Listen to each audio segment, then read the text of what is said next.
You want to hear a secret? The farmer told me. Yeah, I do, I replied. We were in Nevada filming for Road Less Traveled, and this guy dropped on me what a free-range chicken technically is.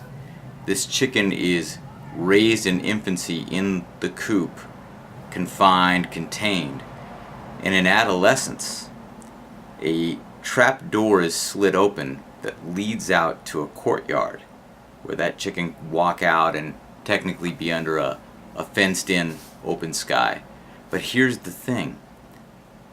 He tells me the chickens never go in the courtyard because they've already spent so much of their life in confinement that this courtyard is now a big, scary place. When I first heard the story, I was upset once again with the market, that it would take advantage of the consumer's goodwill, the consumer who's paying a few extra bucks thinking this is going to lead to more humane treatment of the animal. But later, on a trip to India, in a room full of cocaine and beer, I found another meaning to the story. I was in Delhi, I had just arrived in India, and I had an Airbnb apartment with a beautiful rooftop terrace right outside the door. It turns out there was one other apartment there that shared the terrace, and that night I met the guy. He was an Indian American dude who'd come to start a business there. He seemed lonely. He wanted to buddy up. He was smoking a cigarette on the patio. Next thing you know, we're drinking a few beers, and he invites me in his apartment. An hour later, he's chopping up cocaine. He's telling me about all the girls that he's slept with and just typical bro stuff. And then he asks, "What's your favorite drug, man?" I tell him, well, if you're counting on quantity of consumption, it would have to be caffeine, because I'm a coffee fiend. But if we're talking about quality of experience, it's the magic mushroom.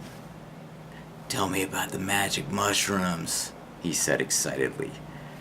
Okay, man, well, here's what happens. It takes down all your filters. That separation between you and everything else begins to diminish, and you no longer feel like you are this lonely soldier trudging through a hostile world. You are the world. It's you. You're part of this huge thing. Isn't that amazing? At this, the guy slumps back in his chair, waves his cigarette, and he says, No, thanks, man. Beer and cocaine for me. I'm an alcohol and cocaine guy." At first, I was perplexed with his answer.